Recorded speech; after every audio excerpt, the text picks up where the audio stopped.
राधे राधे दोस्तों, हमारे चैनल में आपका स्वागत है। आज हम आपको एक नई कहानी अंतिम इच्छा सुनाने जा रही हूँ। कहानी को पूरा अंत तक सुनिए और हमें कमेंट करिए कि आपको यह कहानी कैसे लगी। तो चलिए कहानी को सुनाना शुरू करती हूँ।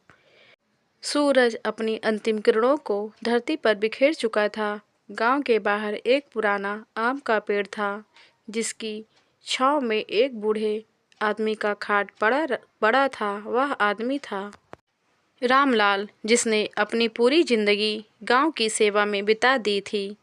अब वह 85 साल का हो चुका था और उनके जीवन की डोर धीरे धीरे टूटने को थी। रामलाल को एहसास हो गया था कि उसकी जिंदगी अब कुछ ही दिनों की मेहमान है। उसके बेटे, बहू और पोते उसके चारों ओर खड़े थे।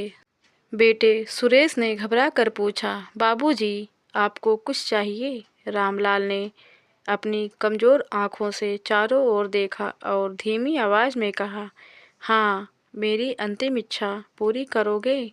सुरेश और उसका परिवार चौंक गया।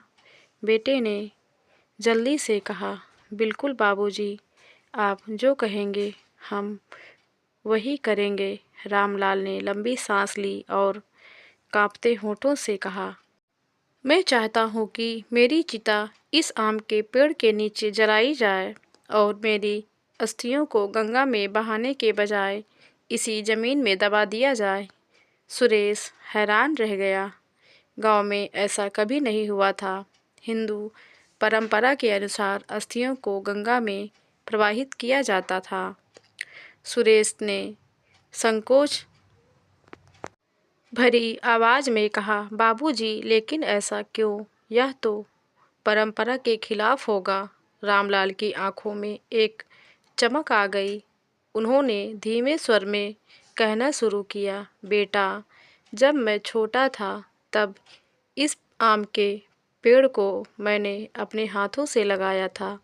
यह मेरे जीवन का साथी रहा है। जब मैं जवान था तब इसकी छांव में बैठकर पढ़ाई करता था। जब तुम्हारी माँ इस दुनिया में थी तब हम दोनों यहाँ बैठकर सपने देखते थे और जब तुम छोटे थे तब तुम्हें गोद में लेकर इसी पेड़ के नीचे कहानियाँ सुनाया करता था। कुछ पल के लिए सन्नाटा छा गया। फिर रामलाल ने आगे कहा, अब जब मैं दुनिया छोड़ रहा हूँ तो मेरी आत्मा भी इसी मिट्टी में मिलना चाहती है। गंगा में बहाने के बजाय मैं इस ज़मीन का हिस्सा बनना चाहता हूँ, जहाँ मैंने अपना पूरा जीवन बिताया है। सुरेश के मन में एक हलचल मच गई। उसने गांव के बुजुर्गों से इस बारे में सलाह ली।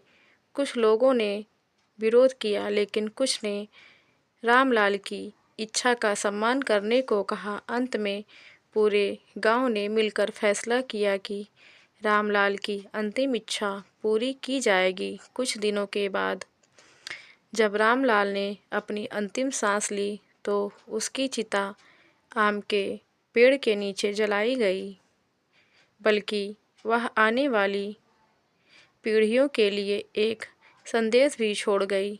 जहाँ जीवन बसा हो, वहीं आत्मा को शांति मिलती है। बच्चों, यह कहानी आपको कैसे लगी, आप हमें कमेंट करके ज़रूर बताएं। अगर आप हमारे चैनल पर नए हैं तो हमारे चैनल को सब्सक्राइब करके बगल में घंटी का बटन ज़रूर दबा लें, ताकि हमारी कहानी की नई वीडियो आप तक सबसे पहले पहुंचे।